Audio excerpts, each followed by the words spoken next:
Bayangkan Anda adalah pemilik sebuah klub sepak bola raksasa di Eropa. Anda baru saja menggelontorkan uang senilai 1,5 triliun rupiah untuk membeli seorang pemain bintang.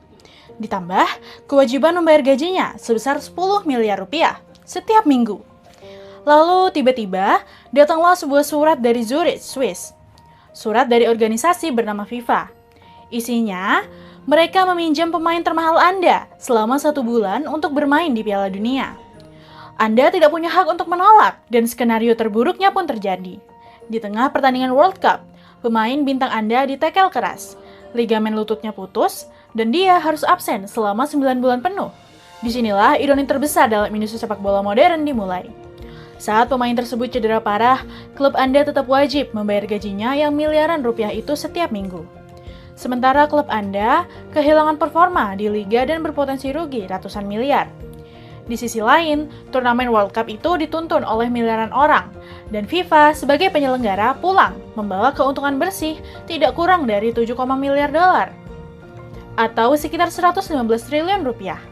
Sebuah angka yang sangat fantastis. Tapi pernahkah Anda bertanya, dari perputaran uang sedahsyat itu, berapa sebenarnya gaji yang diterima oleh pemain timnas dari FIFA selama berlaga di World Cup? Mengapa klub-klub kaya Eropa selalu menderita serangan jantung setiap kali jeda internasional tiba? Dan bagaimana bisa sebuah organisasi yang tidak menggaji pemain secara bulanan justru menjadi pihak yang paling kaya raya dari keringat dan taruhan nyawa para pemain di lapangan? Hari ini kita akan membongkar segitiga bermuda finansial sepak bola, konflik terselubung antara klub kaya, tim nasional, dan monopoli mutlak FIFA.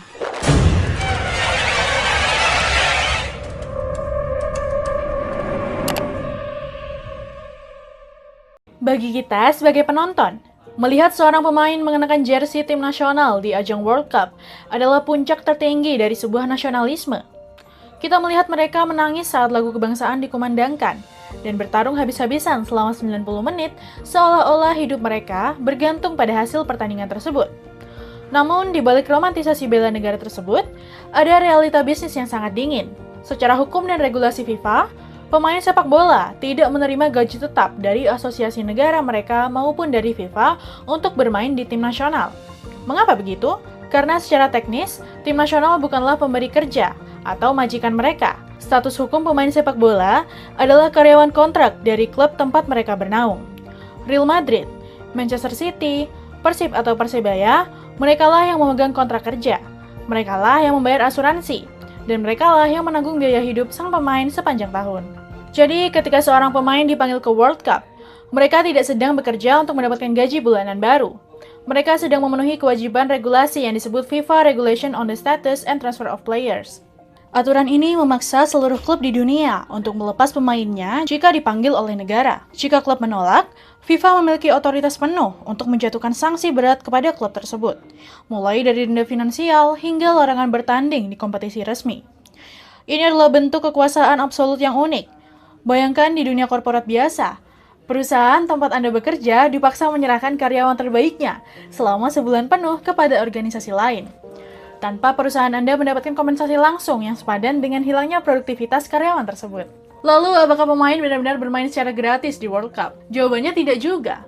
Tapi uang yang mereka terima bukanlah bernama gaji, melainkan match fee dan bonus prestasi. Dan disinilah ketimbangan uang itu terlihat sangat jomplang. Untuk gelaran World Cup terakhir, FIFA menyediakan total dana hadiah atau prize pool yang sangat besar, yaitu sekitar 440 juta dolar atau setara dengan 7 triliun rupiah lebih.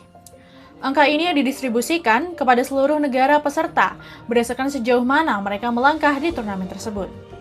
Negara yang gugur di fase grup membawa pulang sekitar 9 juta dolar, sedangkan sang juara dunia bisa mengantongi hingga 42 juta dolar atau sekitar 650 miliar rupiah. Dari uang triliunan rupiah inilah, federasi sepak bola negara masing-masing seperti PSSI di Indonesia atau FA di Inggris memotong anggaran untuk operasional tim, akomodasi hotel bintang 5, tiket pesawat, dan sisanya barulah dibagi kepada para pemain dalam bentuk bonus. Bagi pemain dari negara berkembang, bonus World Cup ini bisa jadi angka yang sangat masif. Namun bagi pemain bintang kelas dunia yang bermain di Eropa, uang bonus dari FIFA ini seringkali dinilai sebagai uang receh. Sebagai contoh, ketika Prancis menjuarai World Cup 2018, setiap pemainnya diperkirakan hanya menerima bonus sekitar $350.000 dari federasi mereka. Angka itu, bagi pemain seperti Kylian Mbappe, adalah jumlah uang yang bisa dia dapatkan hanya dalam kurun waktu kurang dari 4 hari kerja di klubnya. Beberapa pemain bintang memilih untuk menyumbangkan seluruh bonus World Cup mereka ke lembaga amal. Sekarang mari kita lihat angka pembandingnya dari sudut pandang korporasi FIFA. Dalam siklus 4 tahunan menuju World Cup, FIFA berhasil meraup pendapatan kotor lebih dari 7,5 miliar dolar. Mayoritas uang ini datang dari 3 sumber utama, penjualan hak siar televisi global, tiket pertandingan yang harganya selangit, dan kesepakatan sponsor raksasa dengan brand-brand global. Berdasarkan struktur keuangan ini, FIFA hanya mengeluarkan sekitar kurang dari 10% dari total pendapatan World Cup mereka untuk dibagikan kembali sebagai hadiah kepada negara dan pemain yang menciptakan tontonan tersebut. Sisanya masuk ke dalam cadangan kas FIFA di Swiss, digunakan untuk biaya administrasi dan mendanai berbagai program pengembangan sepak bola versi mereka sendiri. Pemain yang berlari, pemain yang cedera, negara yang keluar modal untuk fasilitas pelatihan, tapi FIFA yang membawa pulang hampir seluruh margin keuntungan bersihnya. Ketimbangan finansial inilah yang memicu perang dingin menahun antara klub-klub kaya Eropa yang tergabung dalam European Club Association melawan FIFA. Konflik ini bahkan melahirkan sebuah istilah medis yang sangat ditakuti di dunia industri sepak bola, yaitu virus FIFA. Virus FIFA bukanlah penyakit biologis, melainkan sebuah metafora untuk fenomena di mana para pemain kembali ke klub dalam keadaan cedera parah setelah membela tim nasional mereka. Mari kita hitung kerugian finansial real yang diderita oleh sebuah klub. Ketika seorang pemain bintang absen selama 6 bulan akibat cedera di World Cup, klub mengalami kerugian berlapis. Pertama, kerugian finansial langsung. Klub harus tetap membayar gaji mingguan sang pemain, meskipun dia hanya duduk di ruang perawatan medis. Yang kedua yaitu kerugian kompetitif. Kehilangan pemain kunci.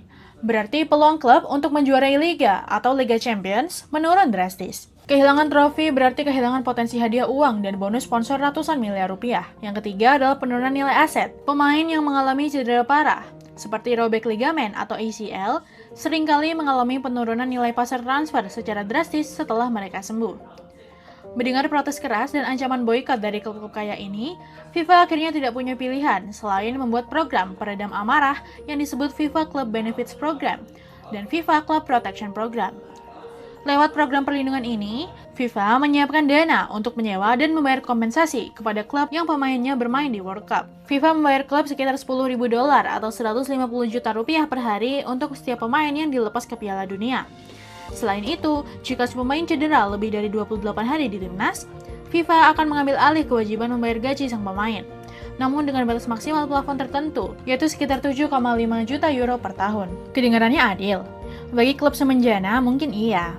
Tapi bagi klub raksasa seperti Real Madrid atau Manchester City, kompensasi dari FIFA ini seringkali dianggap tidak sebanding. Jika pemain dengan gaji 15 hingga 20 juta euro per tahun mengalami cedera yang mengakhiri karirnya di World Cup, kompensasi dari FIFA tidak akan pernah cukup untuk mengganti kerugian investasi jangka panjang yang sudah dikeluarkan oleh klub. Klub merasa mereka menanggung 100% resiko finansial, sementara FIFA menikmati 100% keuntungan dari popularitas para pemain tersebut di panggung dunia. Pada akhirnya, sepak bola modern telah berevolusi dari sekedar olahraga rakyat menjadi salah satu industri hiburan dengan perputaran uang paling kapitalistik di muka bumi. Di atas kertas, World Cup adalah pesta puncak dari sebuah dedikasi tinggi dan kehormatan membela negara. Namun di balik layar, ia adalah mesin bisnis yang bekerja dengan rumus yang sangat rapi. Klub yang menanam modal, pemain yang menanggung resiko fisik di lapangan, tim nasional yang membawa gengsi budaya, dan FIFA yang memegang kendali atas seluruh ekosistem aliran uangnya. Ini alasan mengapa misteri gaji pemain di World Cup selalu menjadi topik yang sensitif. Ini bukan hanya tentang berapa banyak uang yang masuk ke kantong seorang pemain untuk 90 menit pertandingan, melainkan tentang siapa yang sebenarnya memiliki kuasa atas tubuh dan nilai ekonomi para atlet tersebut. Selama FIFA memegang monopoli mutlak atas hak penyelenggaraan turnamen terbesar di bumi ini, klub-klub kaya akan terus mengeluh. Pemain akan terus bertaruh nyawa di lapangan, dan arus triliunan rupiah akan tetap mengalir deras menuju satu tempat, yaitu Zurich, Swiss. Bagaimana menurut Anda? Apakah sistem pembagian keuntungan dari FIFA ini sudah adil untuk klub yang membiayai pemain sehari-hari? Ataukah FIFA memang harus menikmati bagian terbesar karena merekalah pemilik panggungnya? Tulis analisis dan pendapat Anda di kolom komentar di bawah. Jangan lupa untuk klik like, share, dan subscribe ke Moneylock untuk terus membongkar rahasia dan strategi bisnis di balik industri yang menggerakkan dunia. Sampai jumpa di video berikutnya.